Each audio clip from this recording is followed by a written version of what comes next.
¡Viva el supremo soberano, el emperador Constantino y la emperatriz Helena!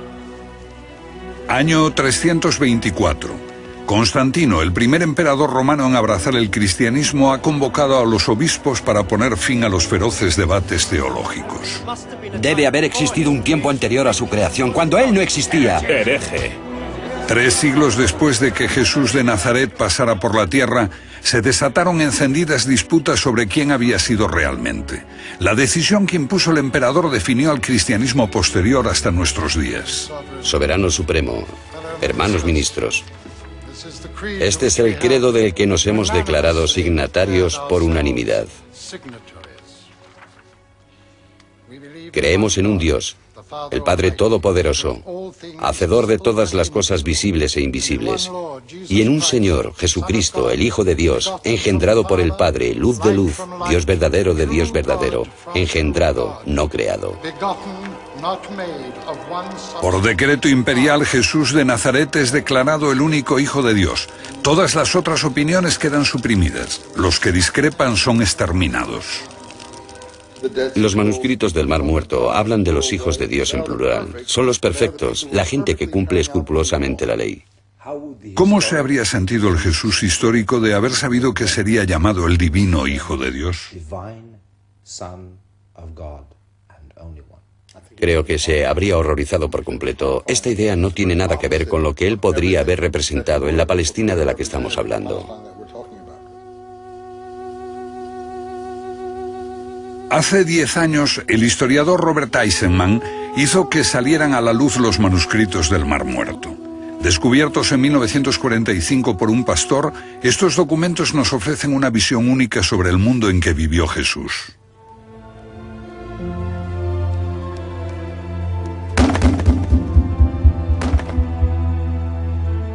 Israel construyó este santuario del libro para albergar los manuscritos. Pero Eisenman se encontró solo en su afirmación de que tratan sobre Jesús y que el hombre a quien hoy llamamos Hijo de Dios debió ser un agitador y un fanático.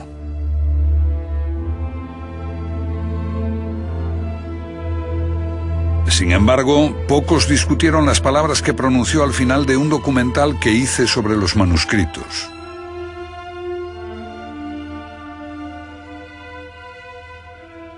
¿Quién fue Jesús en realidad?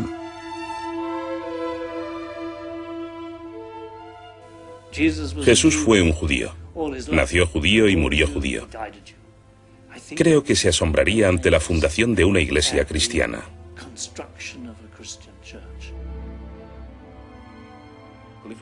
Si hoy descubriéramos estos textos sobre un tipo que nació de una virgen y que su padre era Dios, o que caminaba sobre las aguas y resucitó, diríamos, bueno, esto es claramente un mito. Pero como es la base de nuestra cultura y de nuestra educación, no lo vemos así. La mayoría de nosotros es incapaz de considerarlo un mito.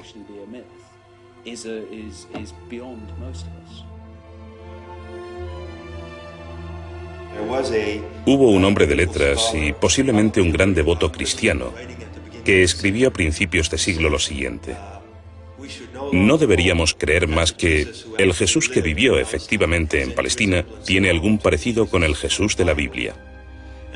Yo creo que fue una afirmación honesta y probablemente acertada.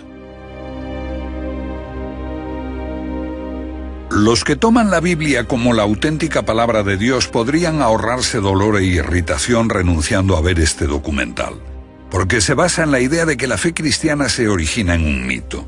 Esta es una convicción que gana cada vez más fuerza entre los especialistas a medida que salen a luz nuevos documentos antiguos sobre los orígenes de la cristiandad y sobre Jesús, el Hijo de Dios.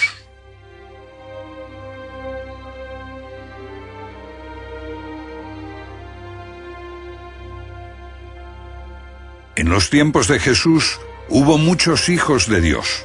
Este término designaba a los judíos piadosos, a los que cumplían escrupulosamente la ley. Lo mismo ocurría entre los paganos. El Hijo de Dios era un término usado en los misterios. Igual que hoy empleamos el título de doctor en teología, entonces se podía tener el título de Hijo de Dios, si se habían recibido unos conocimientos especiales sobre la divinidad. Esta era una metáfora asequible en todo el mundo romano. Expresaba una estrecha relación entre un ser humano y un Dios. Jesús no fue el único.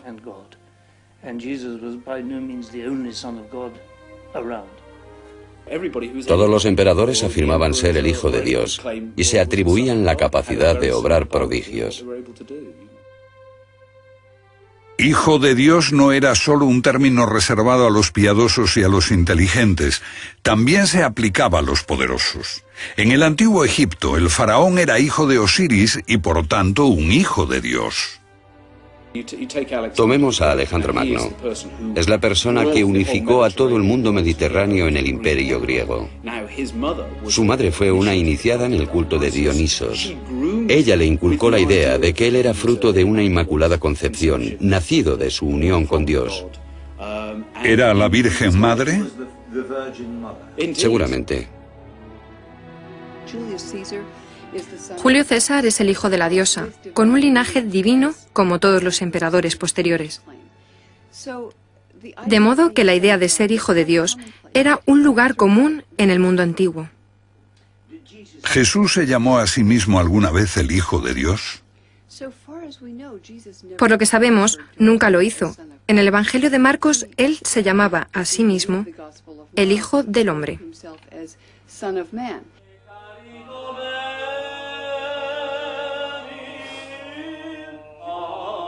Sin embargo, la afirmación de que era el único hijo engendrado por Dios constituye la piedra angular del credo cristiano.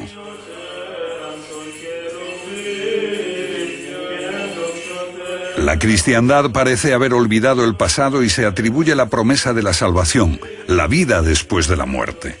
Pero realmente la resurrección llegó a la humanidad como una nueva revelación a través de Jesucristo.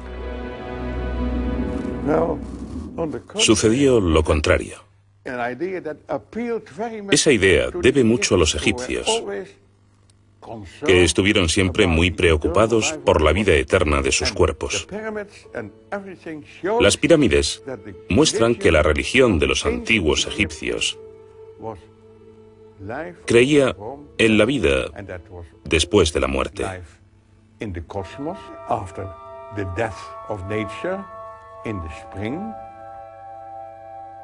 Con 88 años de edad, el holandés Gilles Quispel, ex profesor de Harvard, sigue siendo considerado uno de los más eminentes expertos mundiales en el pensamiento de la cristiandad primitiva. El difunto comparece ante el tribunal. En la balanza está la pluma de Mat y en la otra parte están sus obras. El hombre está ante la puerta que conduce a la sala de la verdad absoluta. Y allí también está Osiris.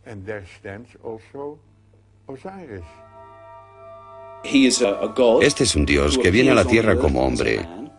Trae grandes enseñanzas, el culto a los dioses y la civilización. Y después las fuerzas del maligno le dan muerte. Pero resucita y asciende al paraíso, donde será el juez de las almas al final de los tiempos. Y las tumbas egipcias están llenas de representaciones sobre todos estos hechos.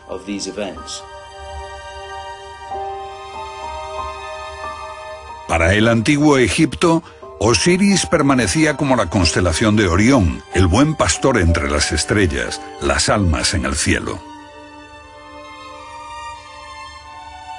Pero esta no es la única imagen mítica que posteriormente recoge la cristiandad. Los escritores Tim Fricke y Peter Gandhi han elaborado un amplio estudio sobre el pensamiento antiguo.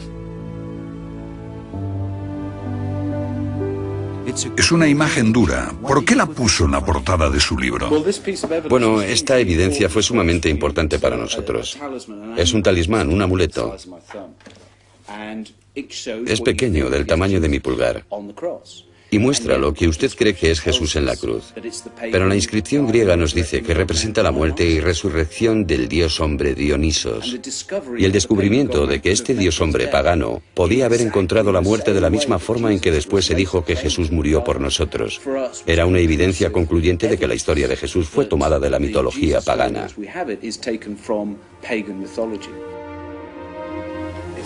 ¿Dice que Dionisos Baco no fue el dios del vino y la bebida? Sí, lo fue, pero también fue el Dios de la iniciación. Originariamente no era nada más que una deidad menor del vino, pero Dioniso significa hijo de Dios y más tarde se transforma en un redentor. Un niño divino sentado en el regazo de su madre, muy similar a Jesús.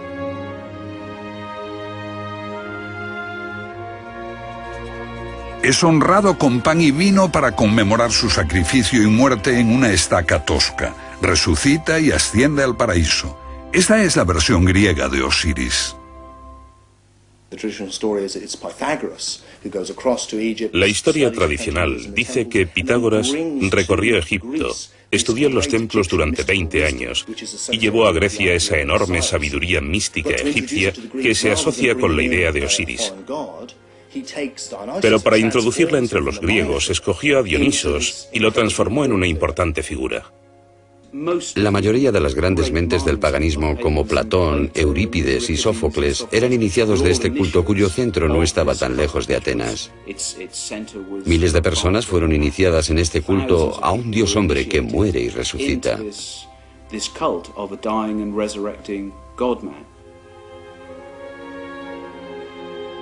¿Podría la cristiandad ser deudora de una cultura tan antigua o de otras?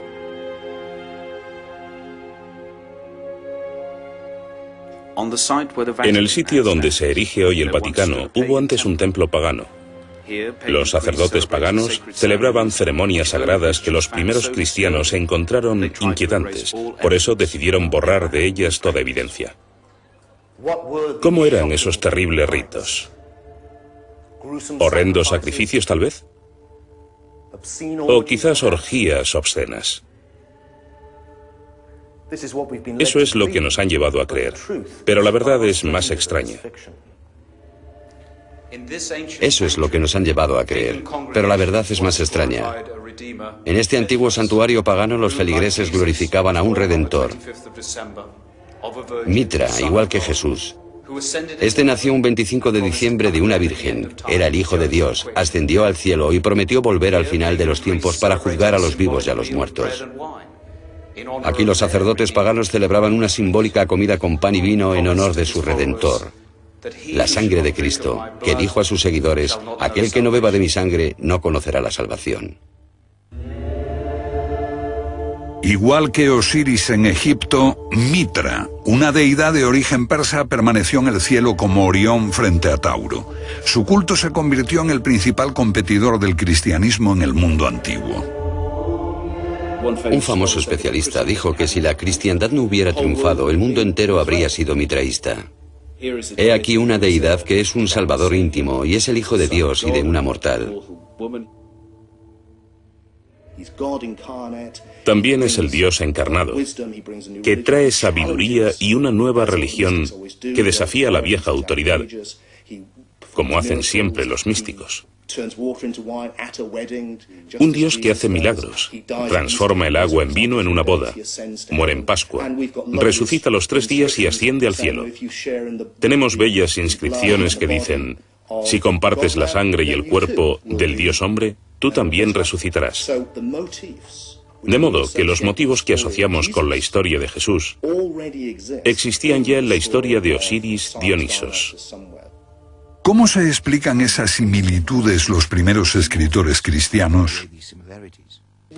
Bueno, hay 2 enfoques. Los primeros literalistas cristianos lo explican como una imitación diabólica, un plagio por anticipado. Es la idea según la cual, de alguna manera, el diablo adoptó estas ideas porque sabía lo que iba a suceder y elaboró los mitos para confundir las mentes de la gente, para que cuando estos hechos ocurrieran con Jesús nadie los creyera. Eso es lo que dicen los literalistas cristianos, pero esos cristianos no los encontramos hasta el siglo II.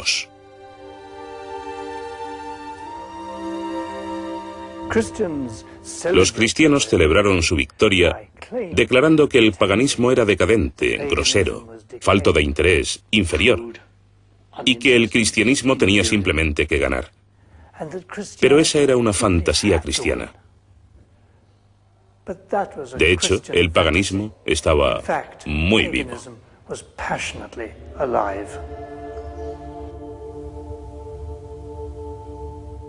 ¿Qué significa pagano?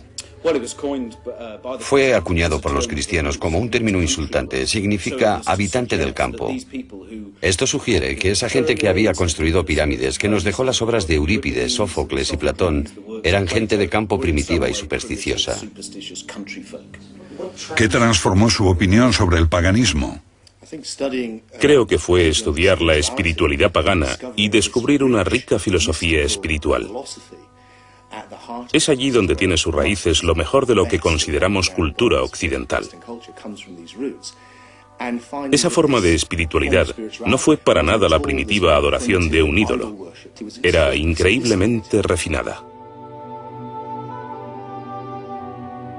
Catacumbas. Las imágenes parecen del cristianismo primitivo, pero este buen pastor es el Dios redentor Atis. El mensaje cristiano parece revolucionario. Amar a tus enemigos. Está alejado de las enseñanzas judías del ojo por ojo y diente por diente. Pero en la filosofía pagana tenemos sentimientos como el de amar a quien te golpea, o ser un hermano y un padre de toda la humanidad.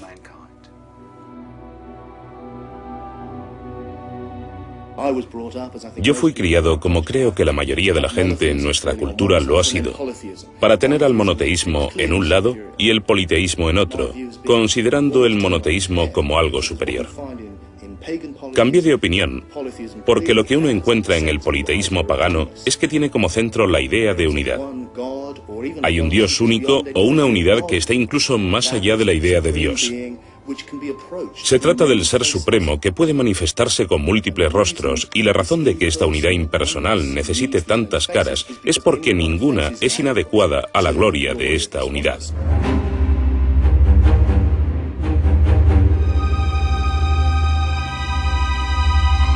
Veamos un ejemplo.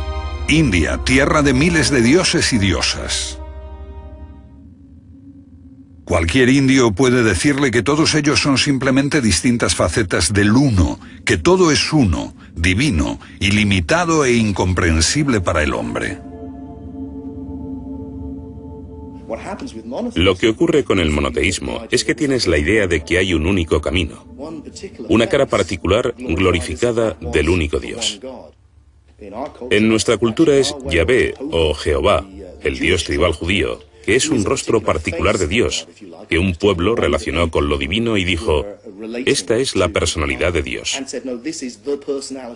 Por esta vía, el cristianismo se transformó en una religión autoritaria. En cambio, el paganismo es por lo general una forma de espiritualidad muy tolerante, porque permite la diversidad, porque sabe que está tratando de llevarte a lo que finalmente no puede ser expresado, y exige una comprensión mística. Por lo tanto, cualquier camino que escojas será personal. Pero politeísmo o monoteísmo no son realmente la cuestión. Lo que importa es cómo se concibe lo que llamamos Dios. ¿Cómo trataron de entender los antiguos el misterio de la vida? La mayor parte de su legado se perdió, pero lo más importante parecen ser las ideas expresadas también por Platón.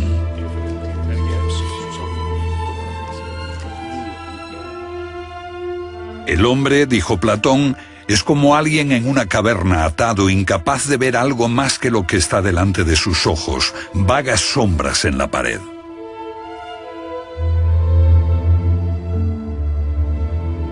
Sombras que la luz proyecta desde el mundo real que está detrás del hombre. Mira, hombre. Pero el hombre, incapaz de volver su vista atrás, ciego al mundo real y divino, sigue mirando fijamente la pared que tiene delante, pensando que la verdad está allí, creyendo que solo eso es la realidad.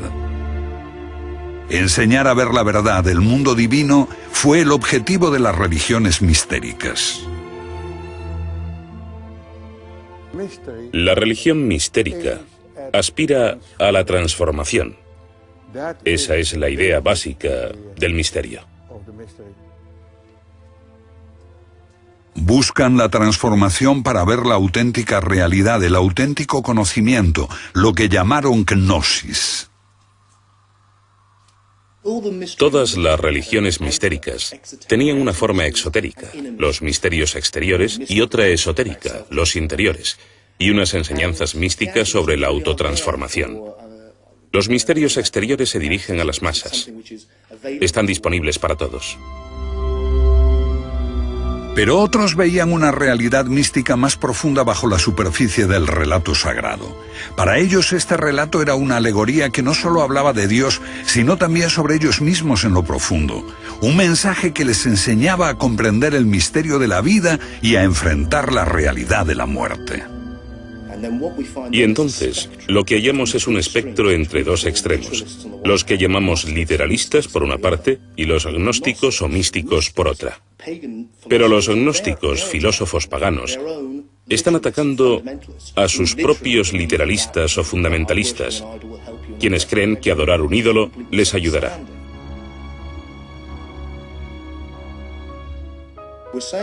Estamos diciendo que hay una comprensión mística esencial del milagro y del misterio de la vida, y el lenguaje en que se expresa varía. Ahora bien, uno de los caminos por los que esto se expresa es mediante la alegoría. Y la clave para entender el cristianismo es el mito del Hijo de Dios. Esto nos retrotrae a los antiguos egipcios, a Osiris o a figuras como Dionisos en Grecia, Atis, Adonis y Mitra, y así sucesivamente, muchas figuras diferentes. Este mismo proceso continuó hasta el siglo I, cuando algunos judíos hicieron exactamente lo mismo y adoptaron una figura mítica, el Mesías, Joshua o Jesús, y lo transformaron a sí mismo en este Dios hombre que muere y resucita. Para sus compañeros, Jesús de Nazaret era un hombre que enseñaba verdades profundas. Eran gnósticos, místicos que concebían su vida y su muerte dentro de un entramado gnóstico. Se convirtió Jesús en su símbolo para dar un mensaje, en una verdad interior.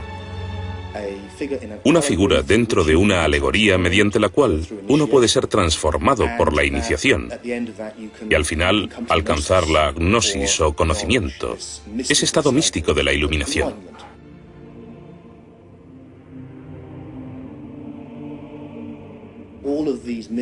Todas esas ideas míticas eran moneda corriente en el mundo antiguo. Sin embargo, para nosotros, 2000 años después, con el paganismo suprimido y el gnosticismo suprimido, con el monopolio del cristianismo y su historia, la idea de que Dios efectivamente encarnó con una forma humana y todo ese tipo de cosas parece original. Para el literalista cristiano, se trata de una flamante revelación absolutamente única. Pero al volver al mundo antiguo y situar este mito en su contexto, la perspectiva cambia radicalmente.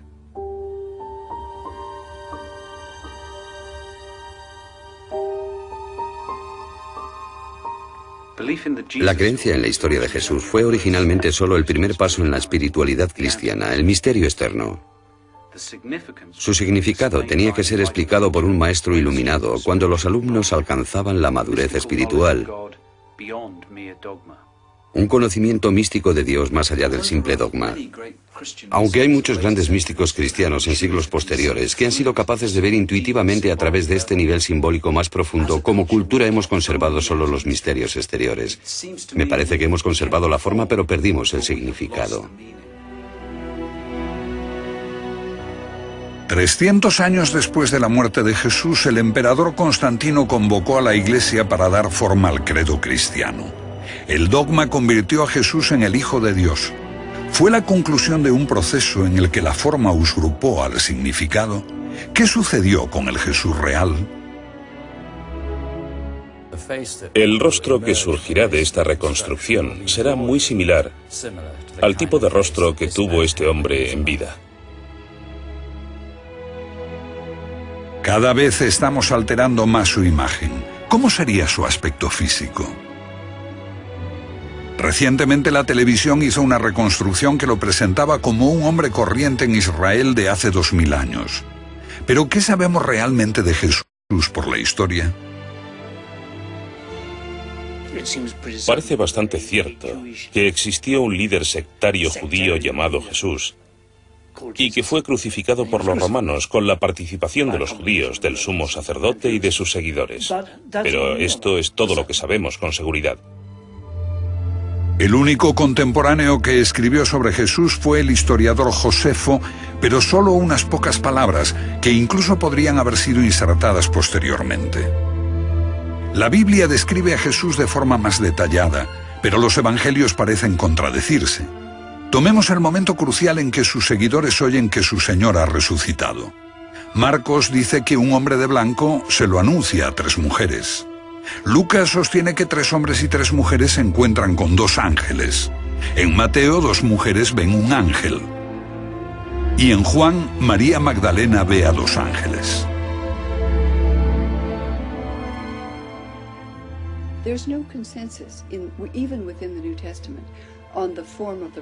No hay consenso sobre la resurrección en el Nuevo Testamento.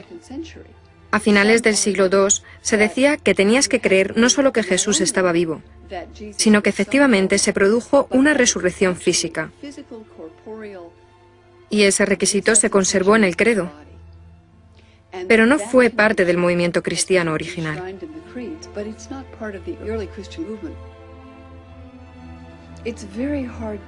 Es muy difícil hablar del Jesús histórico. Pero los evangelios se escribieron con ese propósito, por supuesto. Sin embargo, no son obras históricas. Se escribieron en forma de biografía, pero su intención no es hablarnos del Jesús histórico, sino de su convicción de que este hombre era el Mesías de Dios. Por lo tanto, son obras de propaganda religiosa, no históricas. Los evangelios son libros de creencias construidos para parecer historia. Aquí contamos una historia real. Pero es altamente improbable que los evangelios sean registros contemporáneos. Los evangelios fueron escritos por hombres educados en las ciudades del Mediterráneo oriental y en Grecia. No por los pescadores, que aparecen en los evangelios como los primeros seguidores de Jesús. Y se escribieron décadas después de Cristo, cuando el recuerdo de su vida estaba desvaneciéndose. Eran tiempos dramáticos. Los judíos se rebelaron e Israel fue destruida por Roma, que aniquiló a todos los que podían haber conocido a Jesús. Marcos, Lucas, Mateo escribieron sus evangelios casi 2 generaciones después de Jesús. El cuarto, el Evangelio de Juan, apareció casi 3 generaciones después, pero no eran los únicos evangelios. Sabemos que hubo muchos evangelios entre los seguidores de Jesús y otros escritos, cartas, epístolas, poemas, himnos, etc.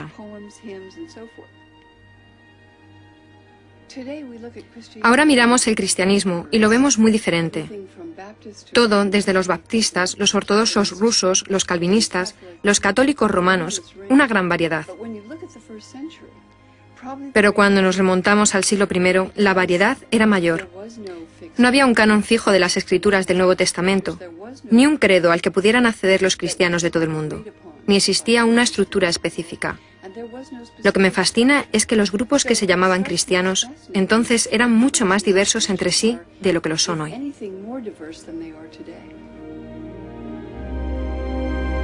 Jesús, sus compañeros y primeros seguidores eran judíos, cristianos judaicos. Lo que pensaban esos cristianos originarios, los más próximos a sus enseñanzas, ha sido ocultado durante siglos. Pero ahora han salido a la luz antiguos documentos que revelan sus creencias. Gilles Quispel jugó un importante papel al darlos a conocer a la ciencia. Lo que revelan es asombroso.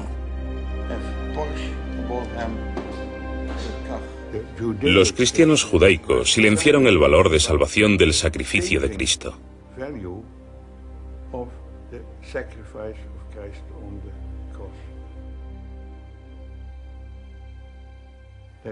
No encontramos en ellos un nacimiento virginal, ni resurrección, ni cruz, sino solo las palabras de Jesús, que es la encarnación de la sabiduría divina. Un hombre santo, no un Dios, un hombre de infinita sabiduría.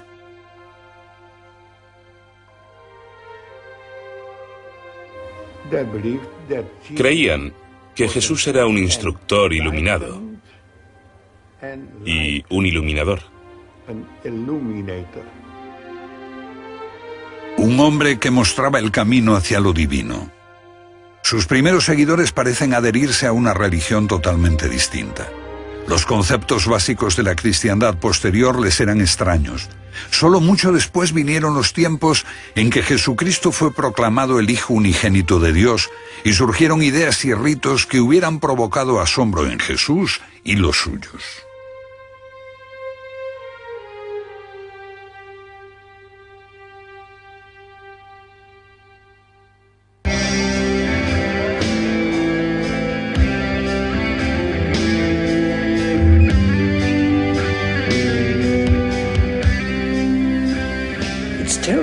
Es sumamente interesante ver que para los cristianos la Navidad es hoy una festividad central, la más importante del año.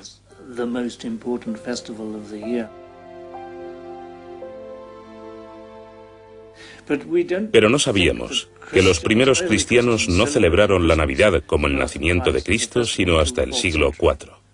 4 siglos después, Unos 300 años después de la muerte de Jesús, aparecen indicios de que empezó a celebrarse la Navidad. La celebración de su nacimiento, entre el 24 y 25 de diciembre, se adoptó del nacimiento de Mitra. Es la festividad del solsticio de invierno, el momento en que el sol renace.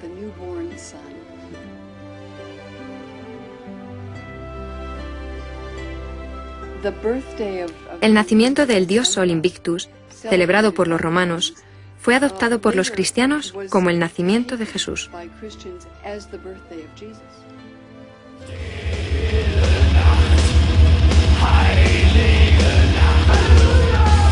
también representa un milagro.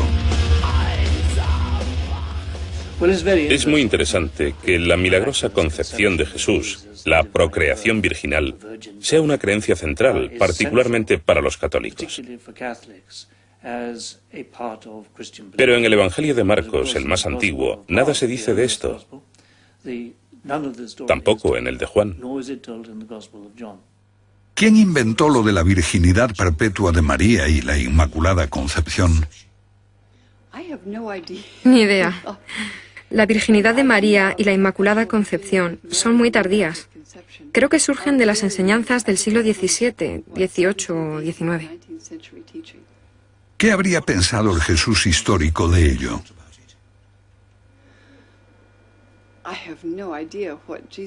No sé lo que habría pensado de la virginidad de María. Está muy fuera de lugar en el mundo de la vida rural judía.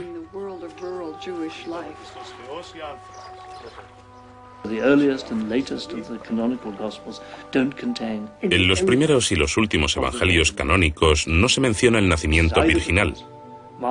Esto es quizá porque Marcos y Juan no conocían la historia. Creo que puede demostrarse que son inserciones posteriores en el relato cristiano. Para los que creen en el nacimiento divino, la concepción virginal es un tema central. Pero, ¿nació Jesús al mismo tiempo que el divino Cristo? Es una pregunta interesante. Entre los antiguos cristianos hay una división real de opiniones acerca de cuándo se hace divino Jesús. Según Marcos, el Espíritu de Dios descendió sobre él, igual que descendió sobre los viejos profetas, y se convirtió en una persona inspirada por el Espíritu. Y en este punto, según Marcos, una voz desde el cielo lo proclamó el Hijo de Dios. La inspiración divina le llegó a Jesús cuando era un hombre. Para muchos cristianos que creen en el nacimiento divino, debe resultar sorprendente que Jesús tuviese hermanos. El Evangelio de Marcos dice que tenía hermanos y hermanas, que eran muy conocidos en su pueblo. Creo que a los cristianos posteriores les perturbó esto y se interpretó como que eran hijos de un matrimonio anterior de José. No obstante, el Evangelio de Marcos no sugiere nada así. Jerusalén. Esta catedral armenia se construyó sobre los restos de uno de los hermanos de Jesús, Jaime, aunque la Iglesia prefiere llamarlo Santiago.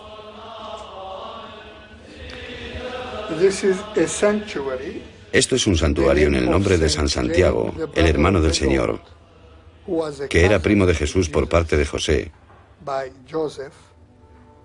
y que fue el primer obispo de Jerusalén. Sus restos están bajo el altar mayor. Recientemente salió a la luz este pequeño féretro de arenisca que dice: Santiago, hijo de José, hermano de Jesús. Por su hermano conocemos algo crucial de Jesús, porque Santiago fue una figura clave en la Jerusalén de la época. Santiago, el hermano de Cristo, fue el líder del movimiento de Jesús desde su muerte hasta el año 61. Existe solo un breve párrafo sobre Santiago en la obra de Josefo a finales del siglo I. Dice muy claramente que un brutal sumo sacerdote saduceo asesinó a Santiago y que fue destituido de su puesto de sumo sacerdote por la oposición de la mayoría de los sacerdotes y por los fariseos, que eran amigos de Santiago, hermano de Jesús. Es bastante extraordinario, porque aquí los fariseos están en el bando del movimiento de Jesús y no como los enemigos suyos. Así, durante unos 25 años, el movimiento de Jesús es un movimiento judío reconocido, compuesto por fervientes judíos que veneraban el templo. Y es la destrucción del templo en el año 70 lo que golpea el corazón del movimiento judío de Jesús. Pero hasta entonces, la mayoría de cristianos en mi libro eran judíos. Judíos que habían encontrado a su Mesías. Todos los judíos esperaban la llegada del hombre sagrado, del Mesías. Dios les ayudaría a liberar al pueblo de Israel de la opresión extranjera. Pero Jesús era un Mesías distinto. Él enseñaba que la salvación hay que buscarla dentro de uno mismo.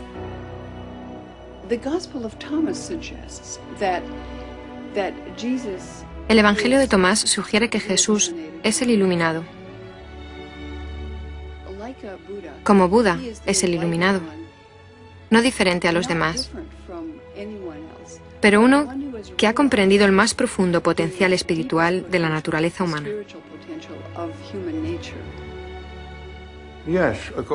Sí, según los cristianos judíos, sí. Pero si dice usted que se parece a la iluminación de Buda, yo diría que lleva razón. Personalmente diría que para mí, como cristiano, Jesús es la luz del mundo, pero el concepto de un hombre iluminado es el mismo. Un hombre de profunda sabiduría, un iluminado, pero un hombre, no un Dios. ¿Cuándo fue declarado único Hijo de Dios? Esto se asumió como dogma cuando se formalizó el credo con Constantino, 300 años después. Creemos en un Señor Jesucristo, Hijo de Dios, engendrado por el Padre, Dios de Dios, luz de luz, Dios verdadero del Dios verdadero, engendrado, no creado.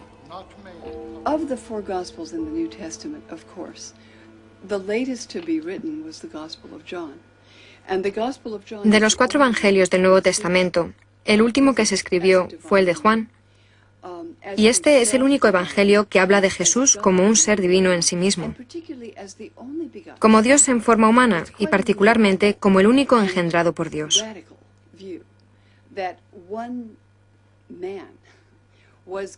Es una visión bastante radical sostener que un hombre era Dios encarnado.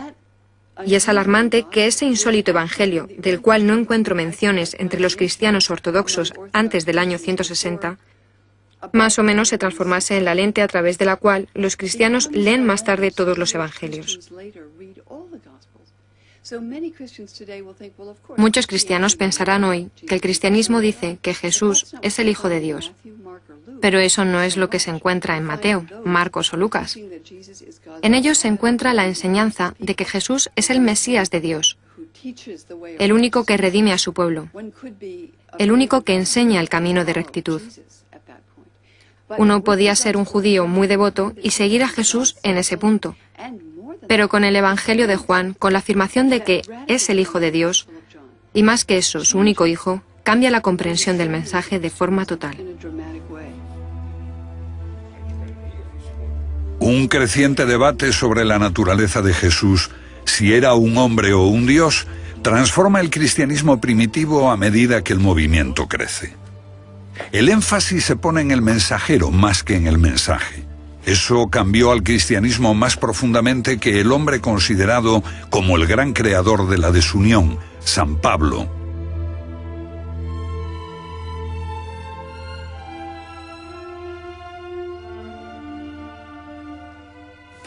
En retrospectiva, Pablo es el héroe que refundó la iglesia cristiana.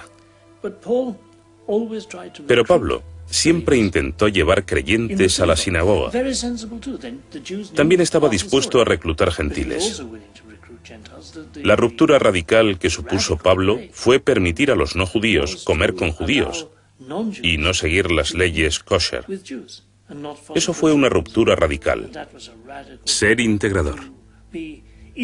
Permitir a todos creer en Jesús fue un paso fantástico. Pablo es un personaje completamente malinterpretado en la historia. En tiempos de Pablo no había una separación entre gnosticismo y literalismo, porque no había literalismo en su tiempo. Pablo vive antes de que surja la historia literal. La cristología de Pablo es única y espiritual. Su obra es anterior a los evangelios y consiste en transformar un mito en un hecho histórico. Los escritos de Pablo son, por supuesto, los más antiguos que conocemos. Y Pablo no conoció a Jesús, nunca le vio. Dice que recibió sus enseñanzas por una revelación donde un ser de luz se le apareció, y él quedó convencido de que era Jesús. ¿Pero habla de Jesús? No habla de Jesús y dice que si conociéramos al Jesús de naturaleza humana, eso no importaría. Lo que importaría es el Cristo resucitado. ¿Pablo dice que Cristo le fue revelado? En mí, no para mí. ¿Qué quiere decir? Esto es fascinante. Cuando habla de su visión de luz, no ve al Jesús que le era familiar por el relato de los evangelios, alguien que tenía una madre y un padre. Eso no es importante para Pablo. Lo que se encuentra es un ser de luz, igual que los paganos encontraban a sus dioses como seres de luz. Y cuando habla del gran secreto que le fue revelado, no es que Jesús vino, predicó e hizo milagros. Lo que dice él es: este es el gran secreto, Cristo en ti. Y cuando dice que Cristo es revelado, no le fue revelado a él, sino revelado en él. Esto es lo que hace al cristianismo de Pablo tan agnóstico y poco literal. ¿Por qué? Porque el enfoque literalista es que Jesús está fuera de ti y que Dios está fuera de ti, fuera del universo. Mientras que el enfoque agnóstico, el enfoque pagano antiguo de los misterios, es que todo es uno. En pocas palabras, todo es uno. Y así Cristo está en ti o tú estás en Cristo. Puedes decirlo como quieras, pero no puedes separarlo. Y eso es lo que hacen los literalistas de la Iglesia. La singular obra de Pablo se hace más obvia a través del sensacional descubrimiento de unos evangelios desconocidos que se ocultaron cuando la Iglesia cristiana en ascenso perseguía a sus disidentes. Los evangelios gnósticos, descubiertos hace 50 años en Nag Hammadi, Egipto. Mal entendidos, maltratados al principio, caídos en manos de traficantes, pero ahora los científicos reconocen su valor.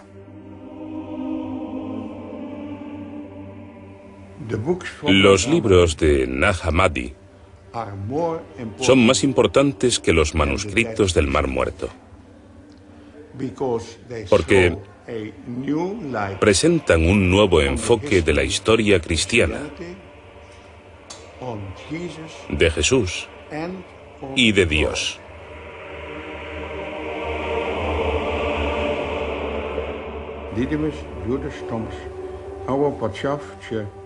Sin lugar a dudas, el más importante lo escribió Dídimo Judas Tomás. ¿Quién fue Dídimo Tomás? Dídimo Tomás era uno de los hermanos de Jesús.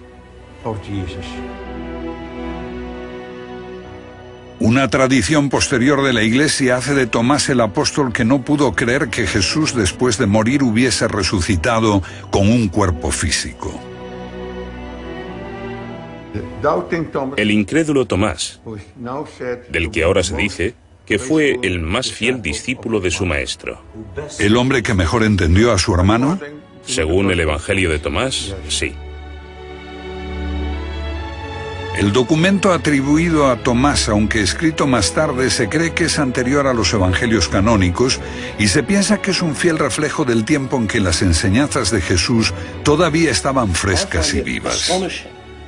Me resulta asombroso que vivamos en un mundo dominado aún por el cristianismo y que los cristianos no mostraran interés por leer el Evangelio de Tomás y todas esas escrituras maravillosas que entonces salieron a luz. Y creo que dice algo de lo poderosa que es la Iglesia, el hecho de que aún hoy no se aceptan y siguen viéndose como heréticas y peligrosas, y por supuesto lo son, desde la perspectiva de los literalistas de la Iglesia, porque ponen en cuestión su interpretación.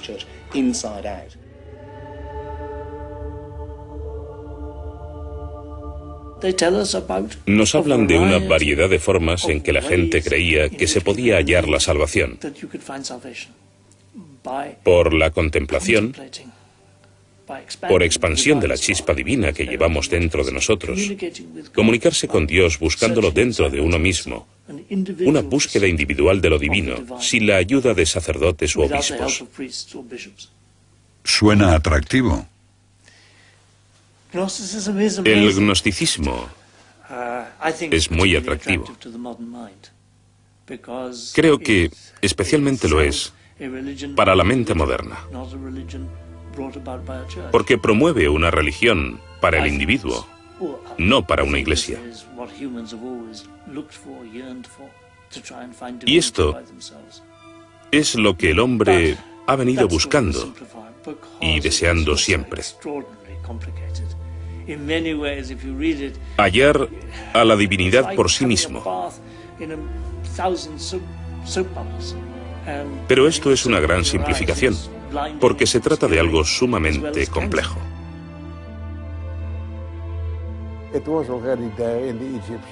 Ya en la religión egipcia se decía en el año 3000 a.C. que el hombre después de la muerte se transformaba en Osiris. Se integraba en el Dios. Este era el concepto básico de todos los misterios que existieron en el mundo romano y helenístico. El misterio de Isis, Mitra, Adonis.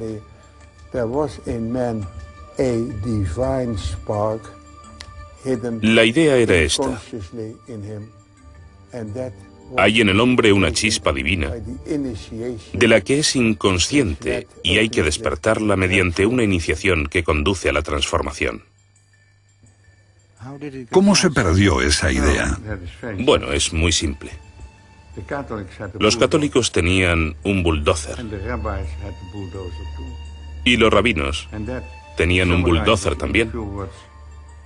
Y esto resume en pocas palabras toda la historia del cristianismo y del judaísmo. Sabes, si quieres construir una iglesia, debes afirmar que la salvación solo es posible por, con, desde y a través de la iglesia o del representante de Dios en la tierra, que es el Papa, y que este es el único camino. Mientras que los gnósticos afirman que te concierne a ti, que puedes hacerlo ahora, aquí, y no necesitas al obispo ni a nadie.